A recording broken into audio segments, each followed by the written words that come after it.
Well, there was some outstanding games, like when we qualified for the challenge game for the BC Plus in 1983. That was a great memory. But the very first year, when I coached the juniors, I think maybe that's what really turned the program around with basketball. I mentioned I had guys like Eric Kidd, big 6'7" kid, boy, and a couple guards, Dave Backhouse and Colin Riddler, who were outstanding. And we had this game. It was a tournament down in Central Gymnasium, and we were playing Claremont, who was one of our arch rivals, and the gym was packed. It's a big gym.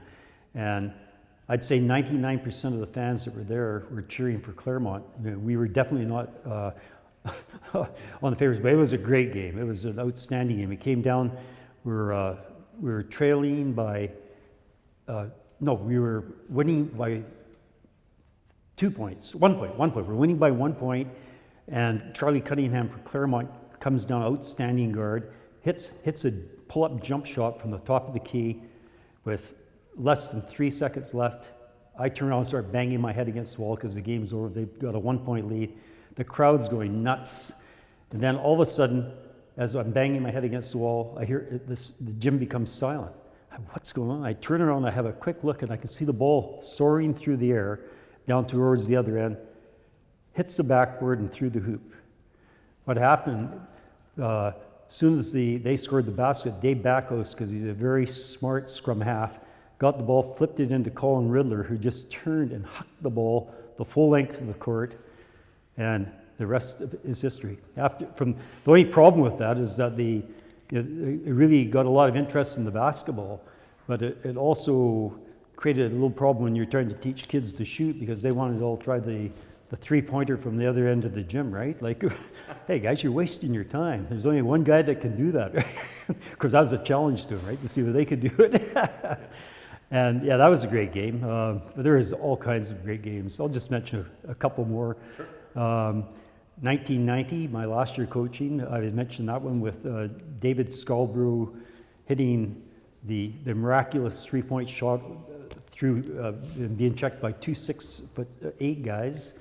1984 in the BCs, the first round we were matched up against the #1 team in BC, and they're a huge team. They had 3 6'8" guys. Spencer McKay, who eventually played for UVic and Canada, was one of the best players in BC at that time, and they were totally favored to beat us because we went in as number 16. Anyway, the first play of the game, they get the ball inside to Spencer. He turns to do a little jump hook, and Ernst Hasselblack, who is the boy I mentioned earlier on, jumped. He was about 6'4", 6'5", but really good jump. Turned and blocked the shot, knocked it 16 rows into the bleachers, and that's the last time Spencer saw the ball. They didn't pass him the ball again, right? They're all intimidated by this, and they had way more height and size than us. That was definitely very, very memorable.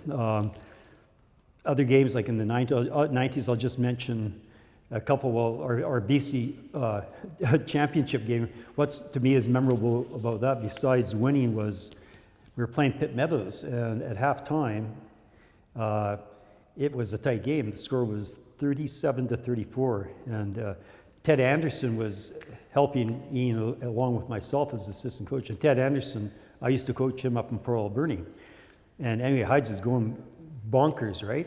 Like, so close, and we should be winning by 15 or 20. We missed so many layups. It was ridiculous. So I wasn't worried, because I knew since we started relaxing a little bit, it was going to be over the game. And sure enough, the second half, I mean, Steve totally took over. The guys started hitting shots, and that was it. The year after, 93, we had a very, very small team. Smallest team, one of the smallest teams ever coached. And we had Steve's younger brother, Marty, was now in grade 12. And anyway, we played BC Powerhouse in our invitational tournament, a team from Richmond that had 5 guys that I think eventually played for Canada, definitely for BC. And anyway, I always remember Ian's speech before the game. I don't know if Matt remembers this or not. He says, okay, guys, if we can hold them to 67 points, that was Ian always a target for points, right? And don't get into a running gun game with these guys, because these guys were high-powered offensive team. Then we might have a chance. We maybe have a chance to come down the last whistle. Well, it didn't quite work out that way, because the old gym, we're an old gym, right? It was packed to the rafters, and it was a shootout at the OK Corral. It was just amazing.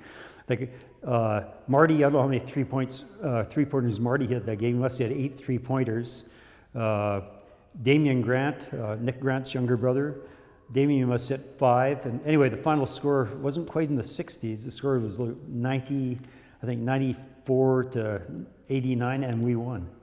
It was a great victory. Yeah, it was, and they were number 1 in BC at the time. So we'd beaten a few number 1s over the years, eh? And that was one too. Yeah.